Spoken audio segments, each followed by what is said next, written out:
सखी सहेली सुनने वाले सभी सखियों, सहेलियों और श्रोताओं को नेहा शर्मा और चंचल वर्मा का नमस्कार।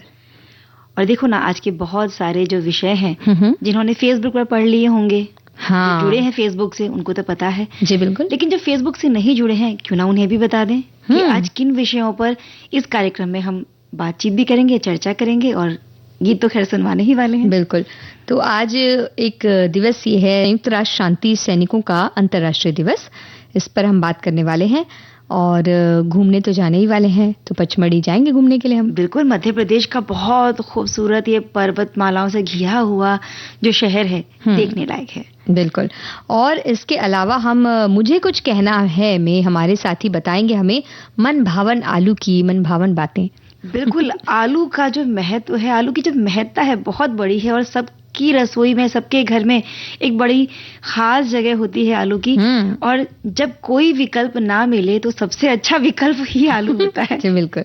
और जितनी जल्दी होता है उतनी जल्दी बन जाता है और उतना ही अच्छा भी लगता है, ऐसा नहीं कि खराब लगे। और एक चीज होती है कि कई सब्जियां सीजनल होती हैं, जिनको कहते हैं ना कि इस मौसम में ही ये सब्जियां उपलब्ध होती हैं।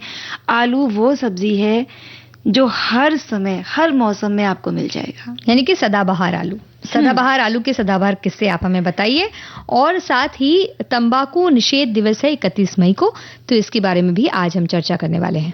और ये तो हम सभी है कि ऑपरेशन सिंदूर जिस तरह से सफल हुआ है, पूरे देश में इस चीज का जश्न मनाया जा रहा है।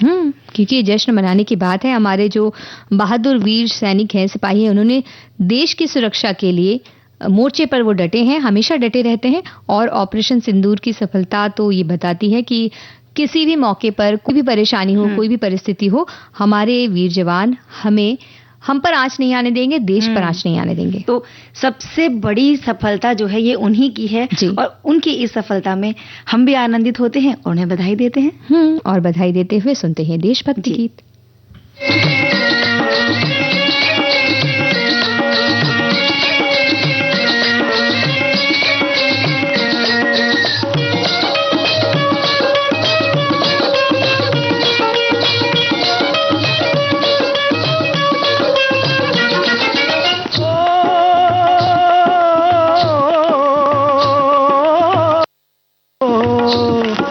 देश है वीर जवानों का, अलबे का, मस्तानों का। इस देश का यारो, इस देश का यारो क्या कहना, ये देश है दुनिया का गहना।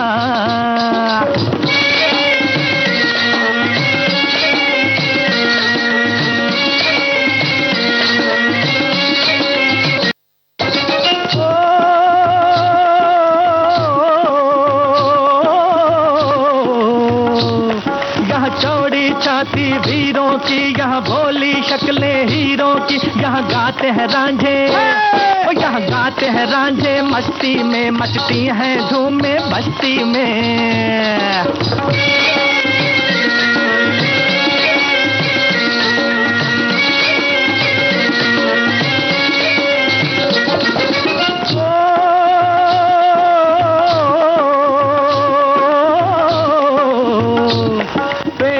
बहारे झूलों की, राहों में कतारे फूलों की। यहाँ हंसता है सावन, यहाँ हंसता है सावन, बालों में खिलती है।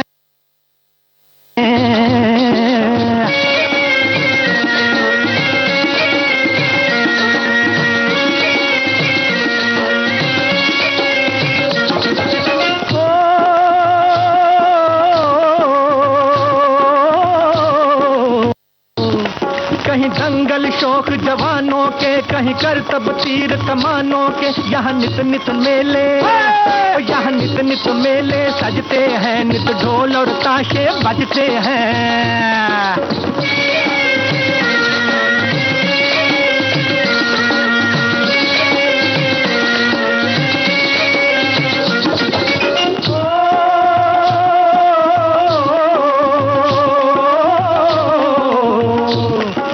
भर के लिए दिलदार हैं हम, दुश्मन के लिए तलवार हैं हम। मैदान में अगर हम डट जाए, मुश्किल है कि पीछे हट जाए।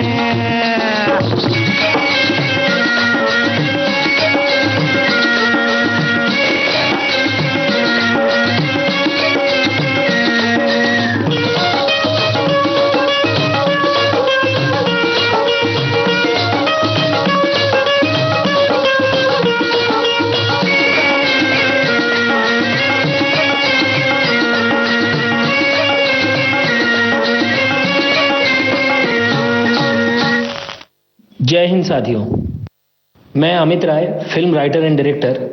दुनिया जानती है कि भारत आदिकाल से एक शांतिप्रिय देश रहा है। हमारी सभ्यता में अहिंसा परमो धर्म का पाठ है। यही हमारी पहचान है और यही हमारी सबसे बड़ी ताकत। पर हमारी इस ताकत को कोई भी कमजोरी न समझे।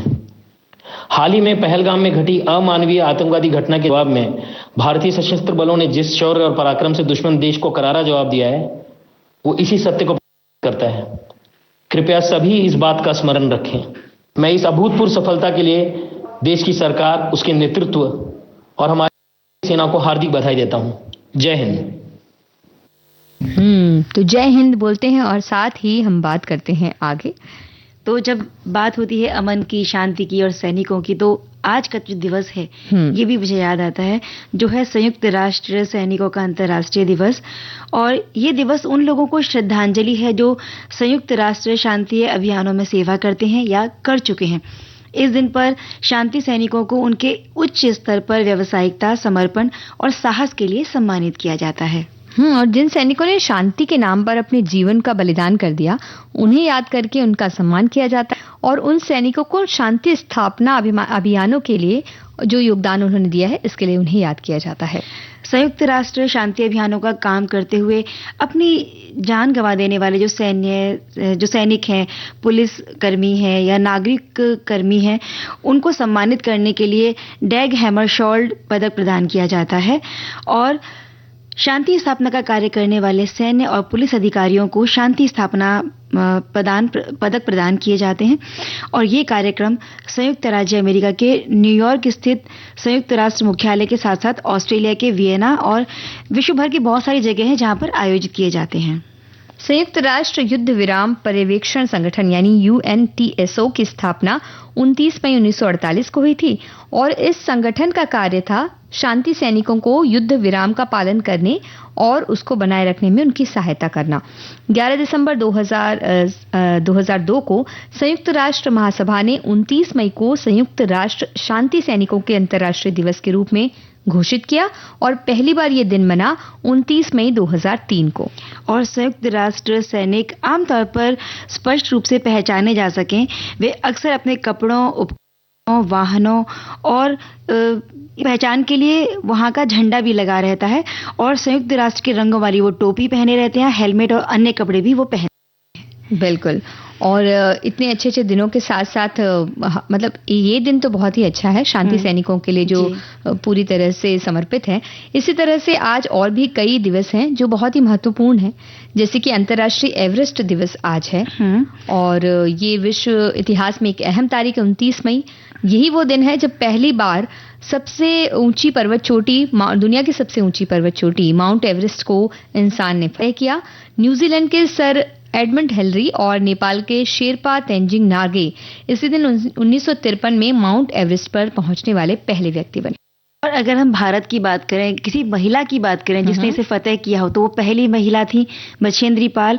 और एक अरुणिमा सिन्हा है, उनका नाम भी याद आता है। मतलब शारीरिक तौर पर पूरी तरह से वो कि हम लोगों को सोचते कि वो कमजोर हैं, लेकिन उसी चीज को उन्होंने अपनी ताकत बनाया और इतनी ऊंची चोटी पर पहुंचकर दिखाया। और सभी पर्वतारोहियों के लिए ये दिन महत्वपूर्ण है क्योंकि ये दिन जो है दुनिया को मानव के दृढ़ संकल्प और साहस की शक्ति को याद दिलाता है। यानी अगर हम ठान ले तो हम कुछ भी कर सकते हैं। बिल्कुल, इसी तरह से हम ठान ले तो अपने स्वास्थ्य को भी बेहतर बना सकते हैं। और ये इसलिए मैं कह रही हूँ क्योंकि 29 मई का दिन विश्व पाचन स्वास्थ्य दिवस के तौर पर भी मनाया जाता है। जी, और ये दिवस इसलिए मनाया जाता है कि पाचन स्वास्थ्य के बारे में जागरूकता बढ़े। और पाचन तंत्र के बारे में जैसा कि हम सभी जानते हैं, मानव शरीर का सबसे बड़ा प्रतिरक्षा अंग है जिसके कारण ही हम बीमारियों और संक्रमणों से बचते हैं। और एक स्वस्थ पाचन तंत्र अगर किसी के पास होता है तो उसका मूड और उसकी ऊर्जा भी बेहतर बना रहता है। इसमें मदद मिलती है हमें पाचन अगर हमारा सही है तो। एक और महत्वपूर्ण दिवस है आज। हमारे श्रोताओं को लगेगा हम बहुत सारे दिवस बता रहे हैं, लेकिन आज दिन खास है तो हम बताते हैं कि अंतर्राष्ट्रीय उष्णकटिबंधीय दिवस भी है जो हर साल आज के दिन मनाया जाता है। और ये उष्णकटिबंधीय दिवस उस क्षेत्रों के महत्व और उसके सामने वाले आने वाली चुनौतियों के बारे में जागरूकता बढ़ाने के लिए मनाया जाता है। बिल्कुल। और अगर कहा जाए क्यों मनाना शुरू किया गया, कब मनाना शुरू किया गया, तो साल 2016 में संकल्प पारित किया गया और इस दिन को हर वर्ष 29 जून को मनाने की बात की गई। और इसके महत्व को, जैसे कि आपने बताया, उष्णकटिबंधीय क्षेत्रों की विविधता और महत्व को पहचानने के लिए इसे बनाया गया। कई चुनौतियां होती हैं उस क्षेत्र में रहने वाले लोगों के लिए, तो इन सारी चीजों को लेकर जागरूकता फैलाई जाती है। तो बातें बहुत हुई, देखिए सुन लेते हैं।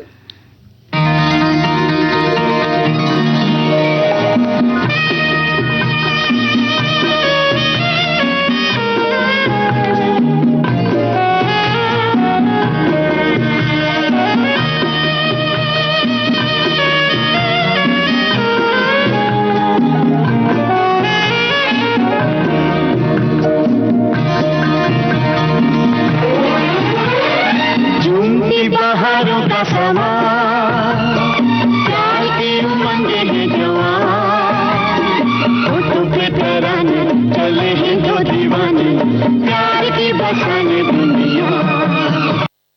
झूमती बहारों का समा, प्यार की उमंग है जवान, होठों पे तराने चले जो दीवाने, प्यार की बसाने दुनिया। झूमती बहारों का समा,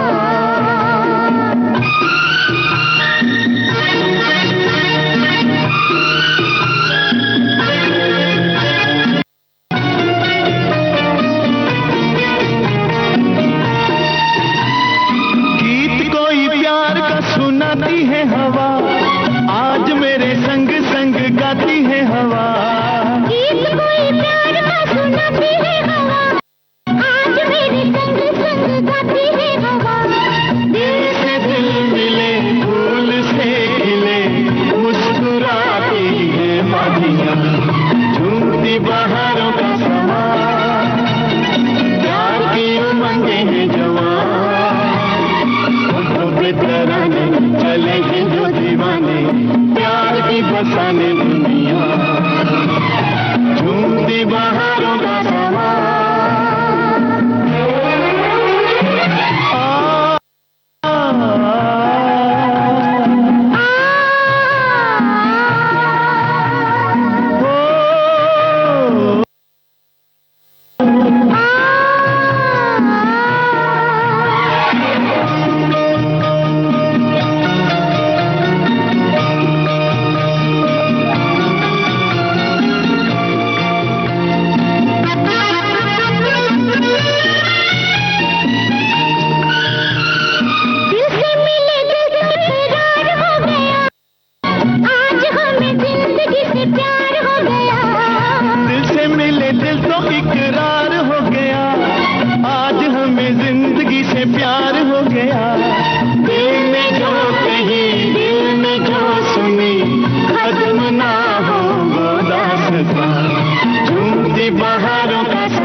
बहाना हमको, कहे दो ना ढूंढे ये जमाना हमको। आज मिला जीने का बहाना हमको, कहे दो ना ढूंढे ये जमाना हमको। आज चले उधर, ले चले जिधर, धड़कनों का ये कारवां।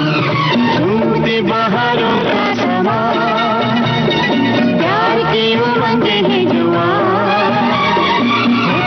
तराने चले हैं जो दीवाने, प्यार की बसाने दुनिया। झूमती बहारों का समा।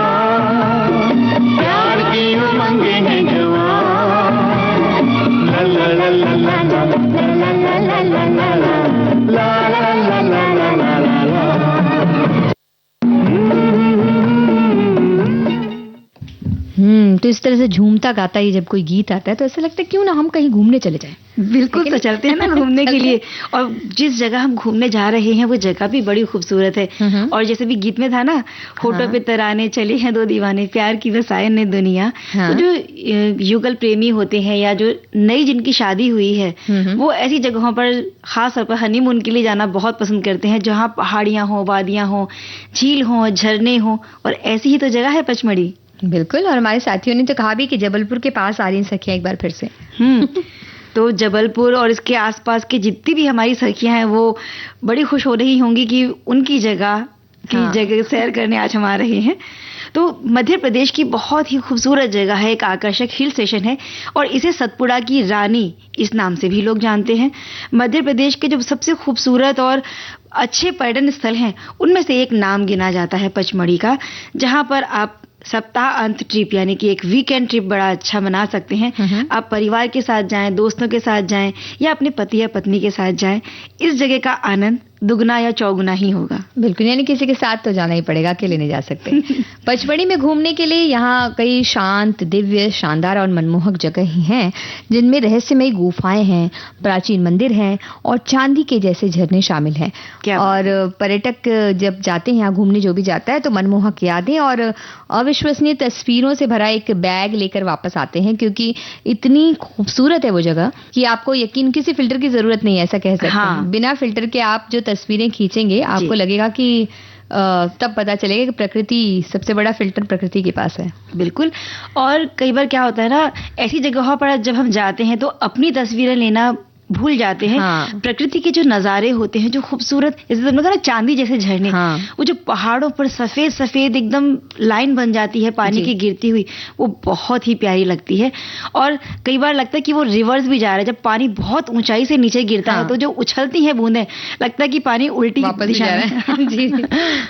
तो ऐसी ही जैसे तुमने कहा ना, गुफाएं भी हैं, रहस्यमयी गुफाएं। यहाँ पर है पांडव गुफाएं, जो सुंदर चट्टानों को काटकर बनाई गई ये गुफाएं यहाँ घूमने के लिए सबसे अच्छी जगहों में गिनी जाती है। और सतपुड़ा पर्वतमाला में पांडव गुफा 5 चट्टानों को काटकर बनाए गए बौद्ध मंदिरों का एक झुंड है। पौराणिक कथाओं के अनुसार इन मंदिरों में पांडवों ने उनके निर्वासन काल के दौरान आश्रय लिया और इन्हें बनाया था, और इसीलिए इनका नाम पड़ा, क्योंकि पांडवों ने बनाई थी।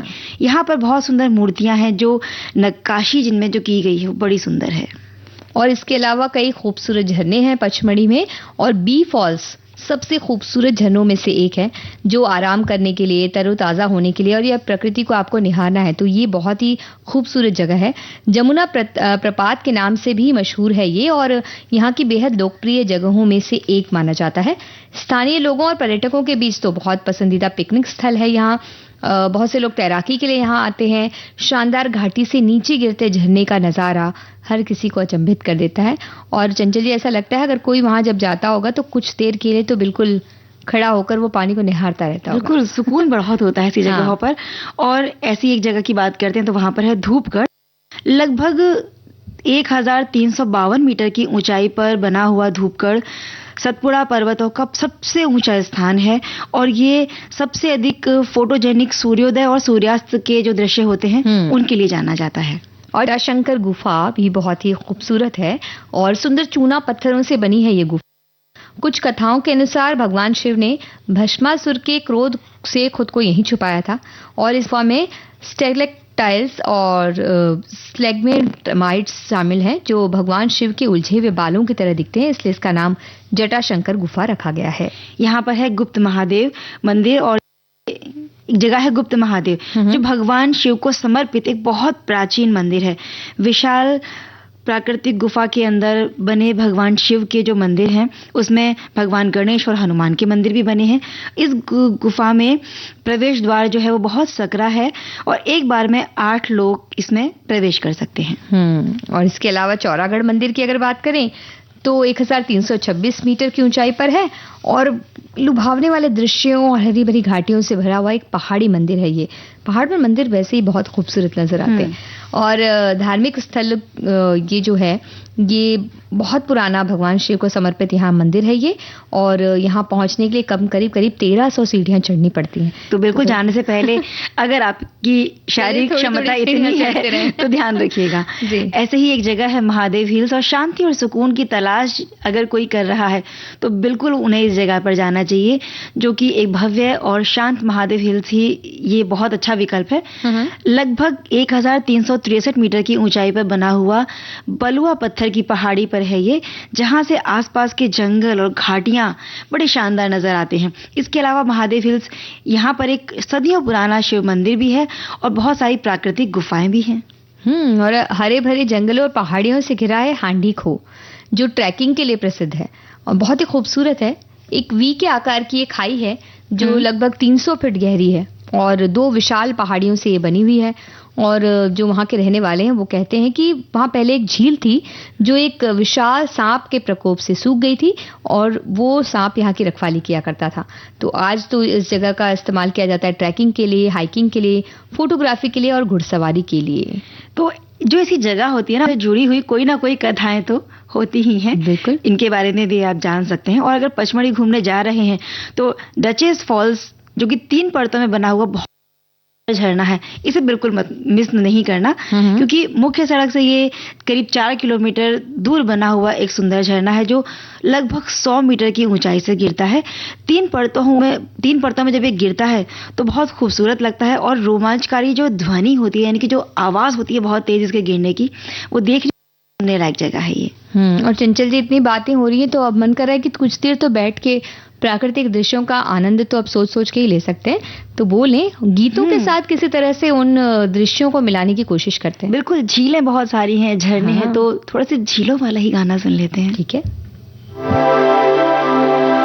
देखो देखो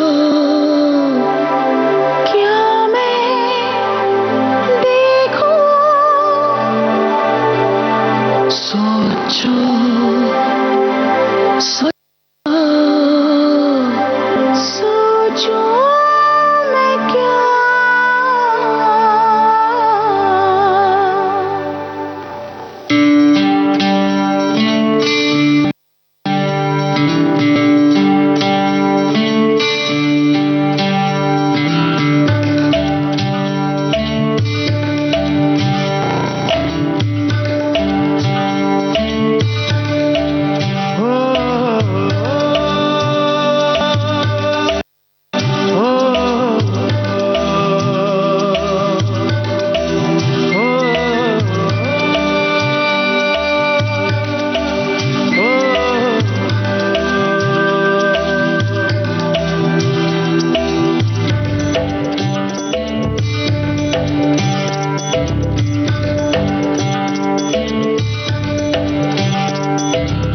सोचो के झीलों का शहर हो, लहरों पे अपना एक घर हो। सोचो के झीलों का शहर हो, लहरों पे अपना एक घर हो। हम जो देखें सपने प्यारे, सच हो सारे, बस और सोचो के झीलों का शहर हो, लहरों पे अपना एक घर हो। हम जो देखें सपने प्यारे, सच हो सारे, बस और क्या।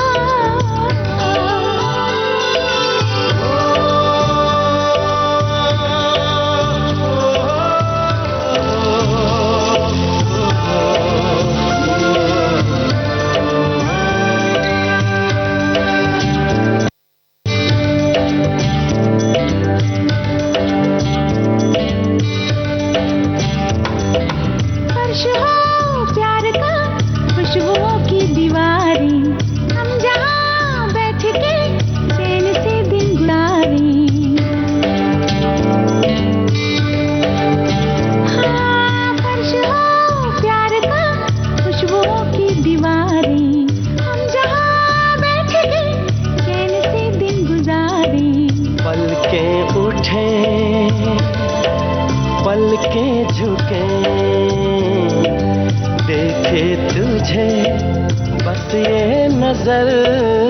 सोचो कि झीलों का शहर हो, यहाँ पे अपना एक घर हो।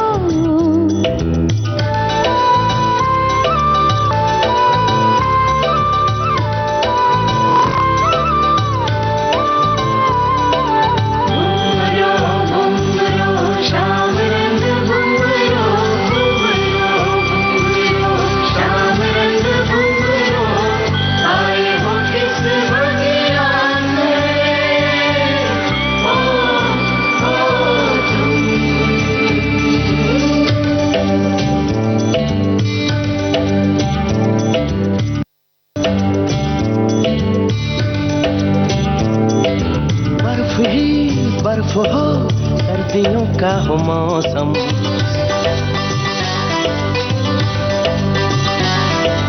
आग के सामने हाथ सेकते हो हम।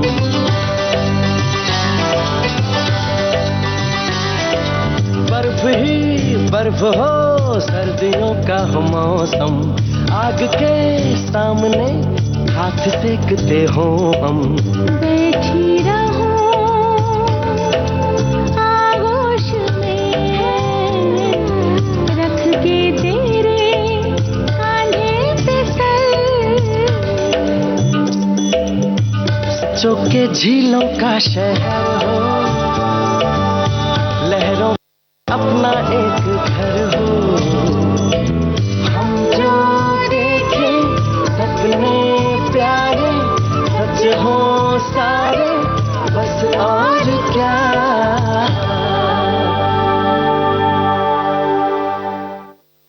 नमस्कार, मैं हूं संग्राम सिंह।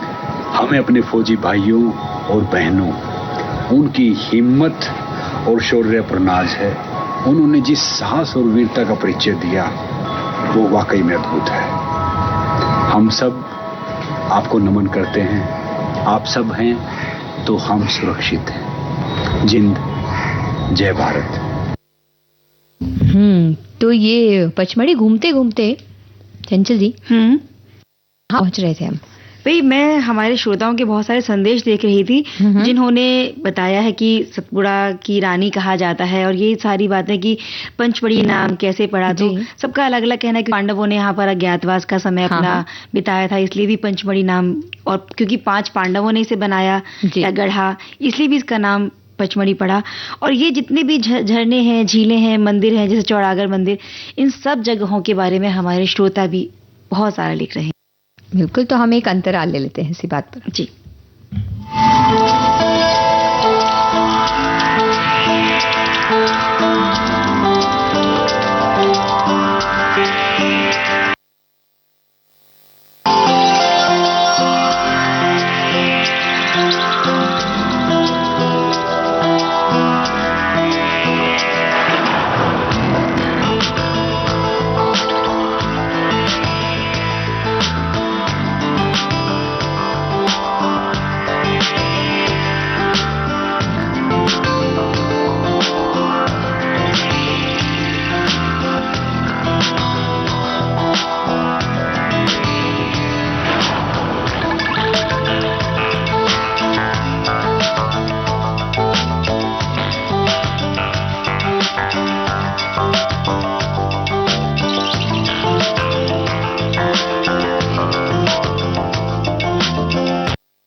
अंतराल के बाद एक बार फिर से आप सभी का स्वागत है। विविध भारती पर आप सुन रहे हैं कार्यक्रम सखी सहेली, और आपके साथ हैं सखियां चंचल वर्मा और नेहा शर्मा।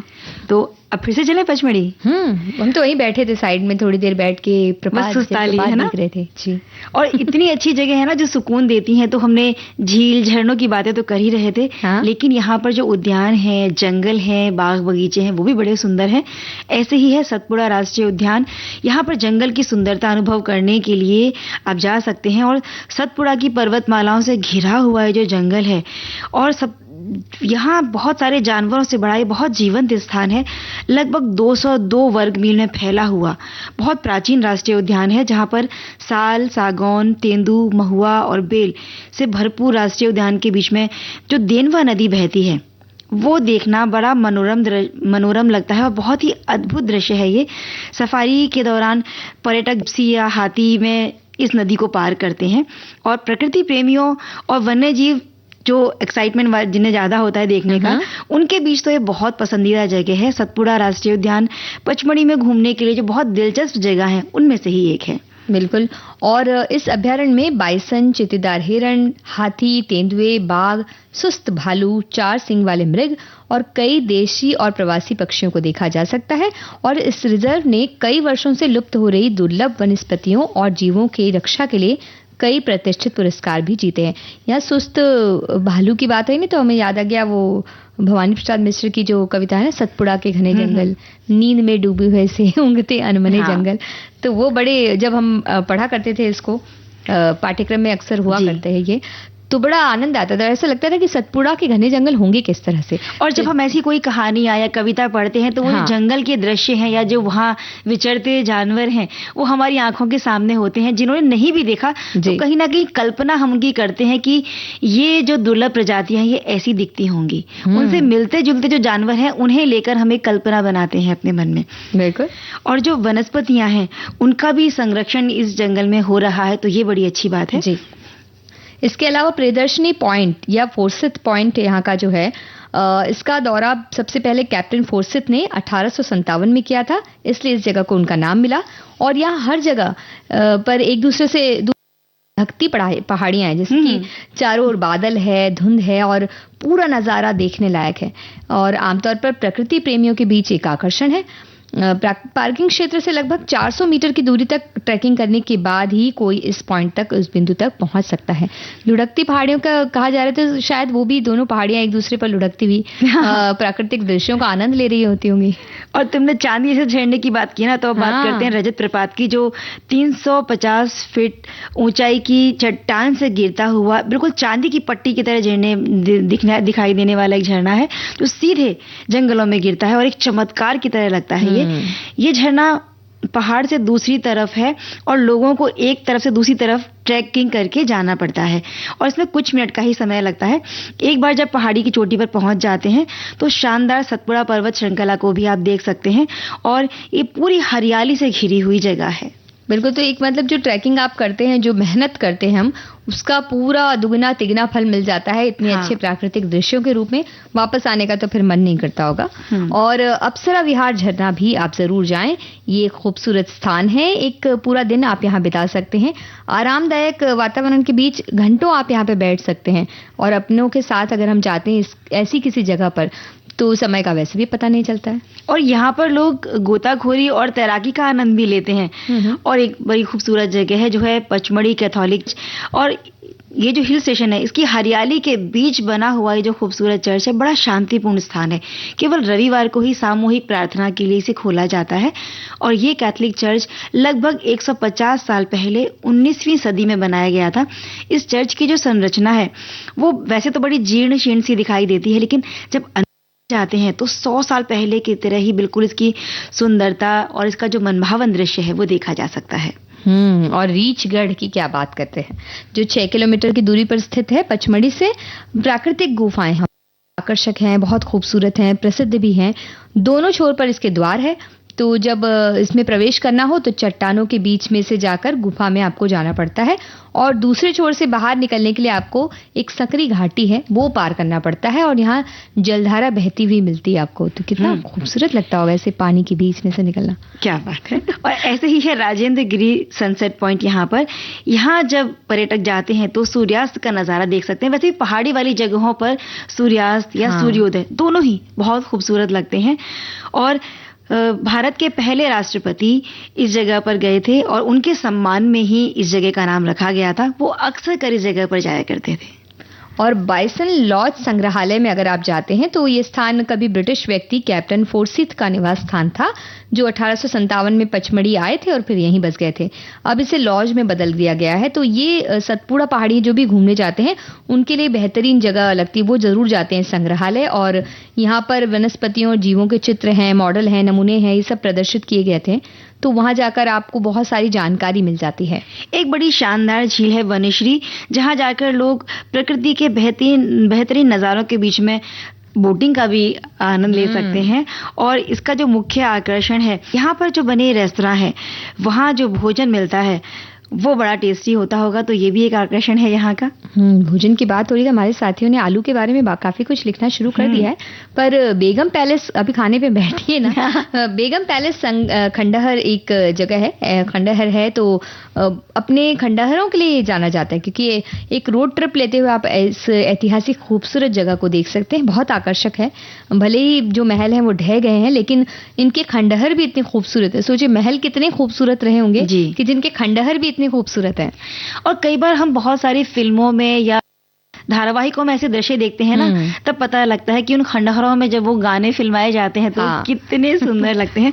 और लोग जब जाते हैं, पर्यटक जब जाते हैं, तो कई बार सिर्फ फोटोग्राफी के लिए या कोई वीडियो बनाने के लिए भी ऐसी जगहों पर जाते हैं। बिल्कुल। यहाँ पर सरदार की गुफा भी है, और सतपुरा वन्य अभ्यारण्य में स्थित सरदार की गुफा में ऐतिहासिक शैल चित्रों को देखा जा सकता है। ये एक ऐसी जगह है जहाँ कई चट्टानी गुफाएं हैं, उनसे घिरी हुई ये जगह है। और ये गुफा घने जंगल के बीच है, और इस जगह को देखने के लिए गाइड के साथ आप जाएं तो ज्यादा बेहतर होगा। क्योंकि यहाँ पर जानवरों का शिकार करना, पाषाण युग के चित्र आपको मिल सकते हैं। और इन चीजों को कैमरे में जब आप लेते हैं तो जब यादें जो बनती है ना, ये बड़ी मनभावन हो जाती हैं। और सबसे अच्छी बात यह है कि पचमढ़ी घूमने के लिए सबसे अच्छा समय मानसून का है, जो कि बस आ ही गया है। और पचमढ़ी इस मौसम में जीवंत तो हो जाता है और बहुत खूबसूरत लगता है। इसके अलावा आप चाहें तो अक्टूबर से फरवरी के बीच भी घूमने जा सकते हैं।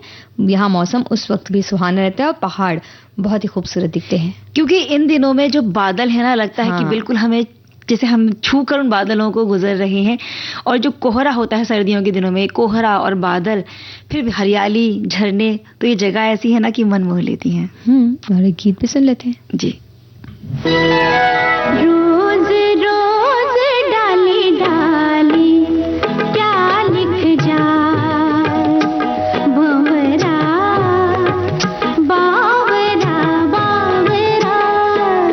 रोज रोज डाली डाली क्या लिख जाए, भंवरा बावरा।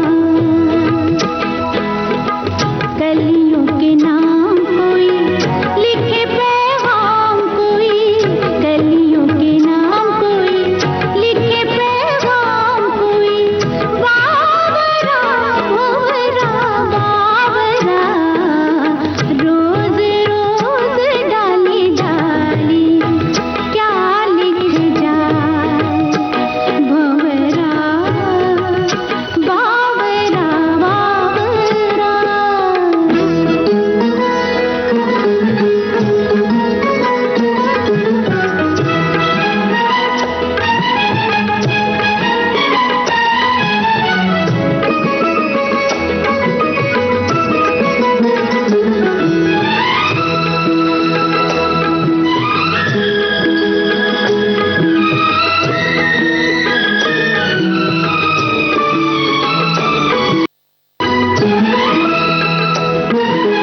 नमस्कार देशवासियों, हमें अपने फौजी भाइयों की हिम्मत, उनके शौर्य पर नाज है।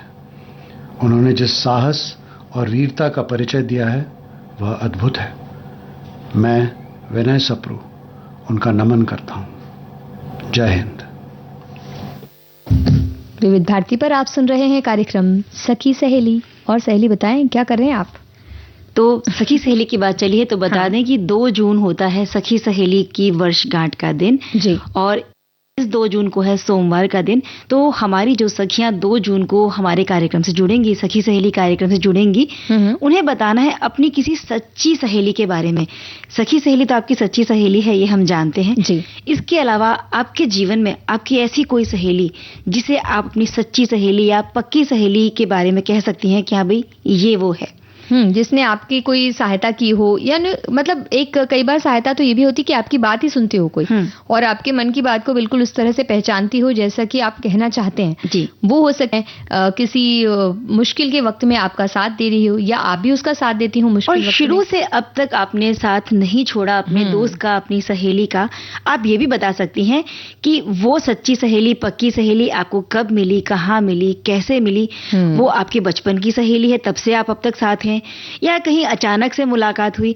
कई बार बहुत से लोग हमें यात्रा के दौरान मिलते हैं, काम के दौरान मिलते हैं, या हमारे पड़ोस में रहने आते हैं, चाहे वो कुछ ही समय के लिए आए, लेकिन उनसे हमारे संबंध इतने अच्छे बन जाते हैं कि वो वहां से चले भी जाएं, फिर भी वो पक्की सहेली हमारे साथ हमेशा जुड़ी रहती है। बिल्कुल। तो ऐसी पक्की सहेलियों के बारे में बताइए।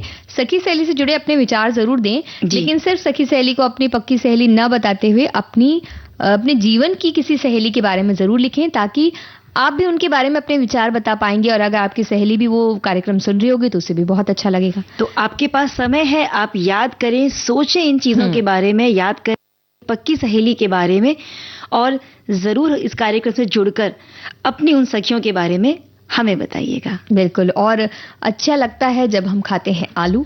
और अंतर्राष्ट्रीय आलू दिवस हर साल 30 मई को मनाया जाता है और इस दिन का उद्देश्य है आलू के पोषण और इसके आर्थिक, पर्यावरणीय और सांस्कृतिक महत्व के बारे में जागरूकता बढ़ाना, क्योंकि आलू तो भारतीय रसोई का एक महत्वपूर्ण घटक है और कई व्यंजनों में उपयोग किया जाता है। हर व्यंजन में उपयोग किया जाता है। सिर्फ भारत में नहीं, पूरे कह सकते हैं कि विश्व भर में इसे बहुत पसंद किया जाता है, खाया जाता है। लेकिन ये मूल रूप से हमें मिला दक्षिण वाली जगह से, जहाँ वेस्ट इंडीज के पर्वतों में, पेरू और बालीविया में ये उगाई जाती थी, और एक जड़ थी जिसे सब्जी की तरह खाया जाता था और कई तरह से इसको खाया जाता था।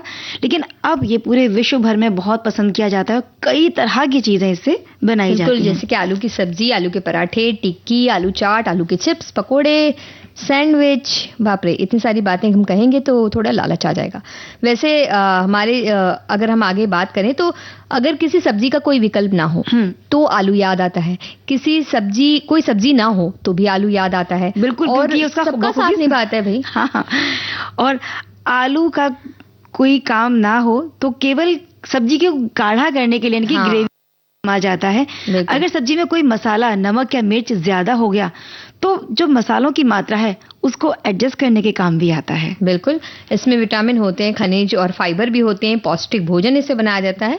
वैसे कुछ ऐसी मतलब बीमारियां हैं जिनमें मना होता है इसे खाना, लेकिन मन तो नहीं मानता, क्योंकि एक बहुमुखी और पौष्टिक सब्जी है जो भारतीय रसोई में कई तरह से उपयोग की जाती है और हमारे सभी श्रोताओं को बहुत पसंद है आलू।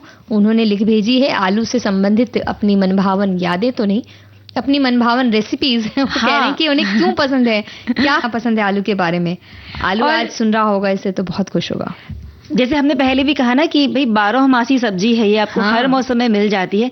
इसके अलावा एक बड़ा उपयोग इसका ये भी होता है कि कुछ सब्जियां जिन्हें घर के बच्चे नहीं खाते या कोई सदस्य नहीं खाते, आप उसमें आलू डाल दीजिए। मान लीजिए कोई अगर बैंगन नहीं खाता तो बैंगन जिन्हें पसंद है वो खा लेंगे, आलू जिन्हें बैंगन नहीं पसंद वो आलू खा लेंगे।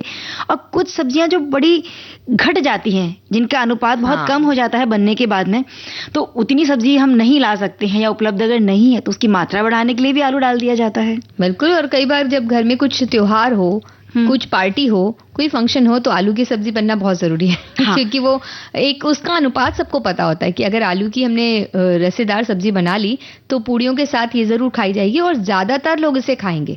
आप अंदाजा नहीं लगा सकते। पूड़ी हो, रोटी, सब्जी हो, पराठे हो, कुलचे हो, आप किसी भी चीज के साथ इसको परोस दीजिए, आलू हर एक के साथ में कहते हैं ना कि मैच हो जाता है। बिल्कुल, आलू सदाबहार है, एक ऐसा हीरो है आलू, हमें कह सकते हैं जो हर फिल्म में चल सकता है। जैसे उन्होंने कहा ना कि आलू सदाबहार है, हीरो है, तो हमारे एक श्रोता ने क्या लिखा है कि जिस प्रकार वाहनों में एक्स स्टेपनी होती है, उसी तरह सब्जियों में आलू एक ऐसी है जिसको जरूरत पड़ने पर किसी भी सब्जी के साथ में फिट किया जा सकता है। बनाने खाने के मामले में अगर कुछ समझ में ना आए तो एक ही नाम है आलू। आलू एक सब्जी है, विज्ञान की दृष्टि से एक तना है। इसके उद्गम स्थान दक्षिण अमेरिका का पेरू है, हमारे साथी ने बताया। इसी तरह से जमीन के नीचे पैदा होता है और भारत में मथुरा आगरा मार्ग के निकट भारत में तीसरे स्थान पर है आलू उगाने पे, और यहाँ इसकी खेती होती है। और हमारे एक साथी ने कविता लिख भेजी है जो बचपन से हम गाते हैं, सुनते हैं। क्या है बताइए? वो है, आलू कचालू कहाँ गए थे, आलू कचालू बेटा कहाँ गए थे, बैगन की टोकरी में सो रहे थे, बैगन ने मारा तो रो रहे थे, मम्मी ने प्यार किया हंस रहे थे, लाल टमाटर हरे मटर ने मंडी चलने की ठानी, आलू भी तैयार हो गया, साथ चली गोभी रानी। बचपन की 2 कविताएं हैं ये। और ये कविताएं सब बच्चे जरूर गाते होंगे, और आलू का जब नाम चले तो बच्चों के चेहरे पे कहते हैं ना कि अजीब सी खुशी होती है। उन्हें कोई सब्जी पसंद नहीं आती, उनको कहते भाई ठीक है आलू है, आप खा लो। और मैं अपनी बात करूं तो कई बार सब्जी जब नहीं खानी होती थी ना, तो समोसे का आलू निकाल उसकी सब्जी बनाकर खा लिया करते थे। हमारे श्रोता ने लिखा है, आलू सबको अच्छा लगता है, हर सब्जी में ये स्वाद को बढ़ा देता है। चिप्स, ब्रेड रोल, कटलेट और कई तरह के नाश्ते से बनाए जाते हैं। स्वीट डिश भी इससे बनाई जाती है। हर तरह के उपवास में भी आप इसे खा सकते हैं। बिल्कुल, हमारे एक साथी कह रहे हैं कि आलू की रेसिपी बहुत सारी है। आलू की सब्जी, आलू पराठा, आलू टिक्की, आलू बोंडा, आलू की पूरी, ये सारी चीजें उन्होंने रेसिपी छोटे तौर पर बताई तो है, लेकिन हमने अभी ये नहीं बताई क्योंकि सबको पता है आलू के बारे में। हमारे श्रोता लिखते हैं कि आप किसी भी कोने में चले जाएं दुनिया के, आपको आलू हर जगह मिल ही जाएंगे। ये एक ऐसी सब्जी है गरीब अमीर सभी की थाली में परोसी जाती है, और अपने मिश्र हो जाने के गुण के कारण ये सब्जियों के साथ बनने बहुत आसान भी होती है। इसे अलग से भूनकर या उबालकर चोखा बनाकर भी इसे खाने में प्रयोग किया जाता है। चाट दुकानों में बिकने वाले आलू के समोसे बड़े महत्वपूर्ण होते हैं। इसे उबालकर, काटकर, छीलने के बाद पतले टुकड़े में काट, अगर ऊपर से नमक, मिर्च, गरम मसाले का पाउडर, खटाई का खट्टा मीठा पानी डालकर कचालू बना दिए जाएं, तो ये तो ऐसी चीज है कि बस सुनते ही मुंह में पानी आ जाता है। बिल्कुल, हम यही कहेंगे कि इस तरह की बातें ना की जाएं, और ये बड़ी ही वाकरशान करने वाली चीजें हैं। आलू तो सच में मनभावन है, ऐसा हमारे साथी कह रही हैं। मुझे तो सिर्फ और सिर्फ आलू की भुजिया ही खाना पसंद है, इसके अलावा कोई भी सब्जी मन से नहीं खाती। आलू की जितनी भी वैरायटीज बन सकती हैं मैं बनाने की कोशिश करती हूँ। कुछ नए नए एक्सपेरिमेंट भी करती हूँ। आलू के चिप्स, पापड़, नमकीन इस सीजन में बनाकर रख भी ली हूँ। तो क्यों ना एक गाना सुन ले? बिल्कुल, क्योंकि मुंह में बड़ा पानी आ रहा है ना आलू का सुनना पड़ेगा। हमें चाट की बातें कर रहे हमारे साथियाँ। आलू की भाजी, बैंगन का भरता, आलू की भाजी, बैंगन का भरता, बोलो जी बोलो क्या खाओगे? जो भी सजन तुम खिलाओगे, जो भी सजन खिलाओगे, मैदे की पूरी, आटे का फुल्का, बोलो जी बोलो क्या खाओगे? जो भी सजन तुम खिलाओगे, जो भी सजन तुम खिलाओगे।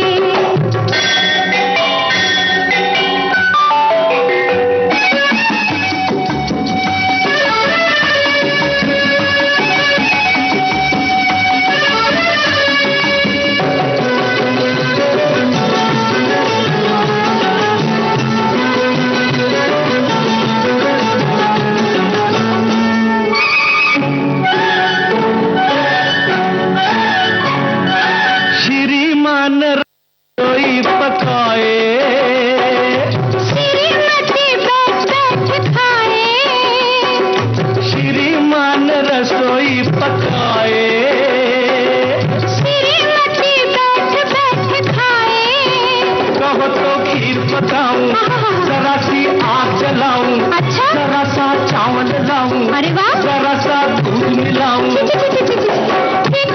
खिलाओगे शक्कर ना मिलाओगे। अरे तेरी की खेल हम हो गए पहले सबक में, और कोई चीज बोलो खाओगे। जो भी सजन तुम खिलाओगे, जो भी सजन तुम खिलाओगे।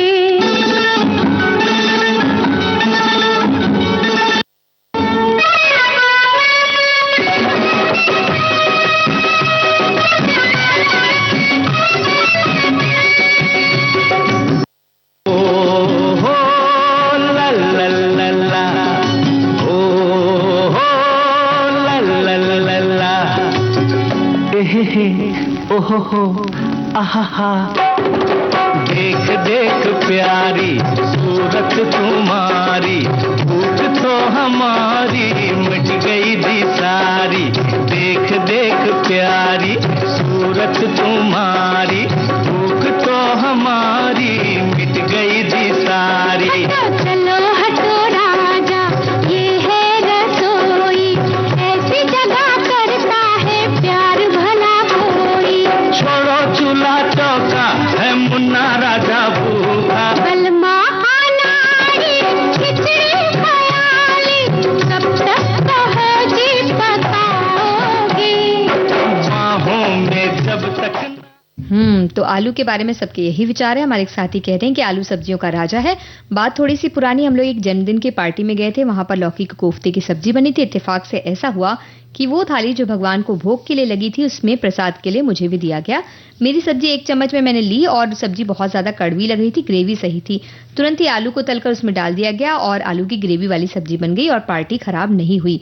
किसी को पता नहीं चला, इसलिए आलू को सब्जियों का राजा कहा जाता है, जो हर अच्छे बुरे वक्त में काम आ जाता है। तो बिल्कुल अगर आपको खानी है तो इसी तरह की अच्छी चीजें खाइए, अच्छी सब्जियां खाइए, आलू खाइए, लेकिन तंबाकू जैसी चीजें जो आपकी सेहत को नुकसान करती है वो कभी ना खाइए। इसीलिए 31 मई को मनाया जाता है तंबाकू निषेध दिवस, और तंबाकू से जुड़े जो बुरे प्रभाव है या नुकसान है, इस पर जागरूकता बढ़ाने के लिए इस दिवस को मनाया जाता है। बिल्कुल, हमारे दो साथियों ने ये भी बताया है कि उन्होंने तंबाकू खाना क्यों छोड़ दिया। हमारे एक साथी कह रहे हैं कि वो जब डॉक्टर के पास गए, डॉक्टर ने उनसे सारी बातें पूछी और उनसे पूछा कि उन्हें जीना है या नहीं, और जब उन्हें इस तरह के सवाल का सामना करना पड़ा तो उन्होंने तंबाकू छोड़ने का फैसला किया। वहीं हमारे एक साथी जो गाड़ी चलाते हैं और वो तंबाकू चबाते रहते थे गाड़ी, ताकि वो सही तरह से चला सकें और नींद ना आए। लेकिन एक बार जब उनके शर्ट में तंबाकू का एक जो छींट गिर गया और वो साफ होने में बहुत दिन लगा और साफ नहीं हुआ, तो उन्हें पता चला कि जब कपड़े पर ऐसा असर है तो शरीर पर क्या असर होता होगा, ये सोच करती। बिल्कुल, लगभग 15 तरह के कैंसर, हृदय संबंधी बीमारियां, स्ट्रोक, लकवा, मधुमेह और कई सारे के नेत्र रोग, क्रोनिक ऑब्स्ट्रक्टिव पल्मोनरी डिजीज, ये श्वास से संबंधी एक बीमारी है। ऐसी बहुत सारी बीमारियां आपको हो सकती हैं अगर आप तंबाकू का सेवन करते हैं। इसीलिए लोगों को जागरूक किया जाता है ताकि आप इस चीज को छोड़ सकें। बिल्कुल, और वर्ष 2025 के लिए इस दिन की एक थीम है अपील को उजागर करना, तंबाकू और निकोटिन उत्पादों पर उद्योग की रणनीति को उजागर करना।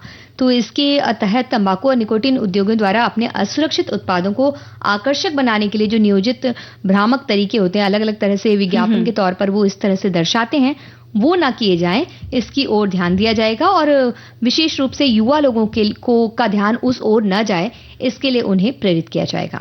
और अगर आप अभी तंबाकू खाते हैं, आपसे छोड़ना चाहते हैं, तो इसके बड़े आसान तरीके हैं। चीनी रहित च्युइंगम आप चबा सकते हैं, हार्ड कैंडी चबा सकते हैं। तंबाकू की लालसा को रोकने के लिए अपना ध्यान यहाँ वहाँ भटकाना, ये आप कर सकते हैं। आप धूम्रपान मुक्त जो क्षेत्र होते हैं वहां चले जाएं। योग और संगीत से भी आप जुड़ सकते हैं। बिल्कुल, और कई तरह के ऐसे सेंटर भी होते हैं जहां जाकर भी आप इस तरह के व्यसनों से मुक्ति पा सकते हैं। और तंबाकू सेवन से होने वाले विभिन्न कैंसर का जोखिम खत्म करने के लिए का जो सबसे बेहतर तरीका है बस यही है कि आप तंबाकू का सेवन बंद कर दें, और अगर कर रहे हैं तो अभी भी चेत जाएं। हमारे साथियों ने भी जिस तरह से बताया कि वो छोड़ सकते हैं आप अगर चाहें तो, जैसे उन्होंने छोड़ा, तो इसी तरह से बस आप मुक्ति पा सकते हैं, और मुक्ति पाइए और अपनी आदतों पर नियंत्रण रखिए।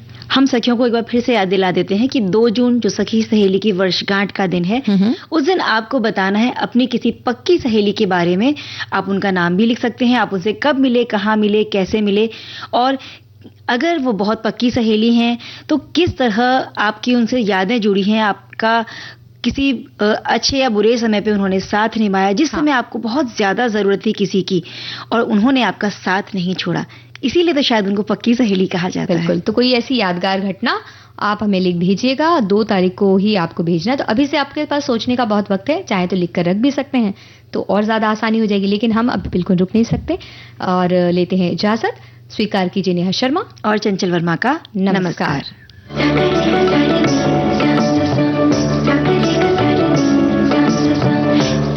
सखी से प्रस्तुतकर्ता अनुश्री पाठक।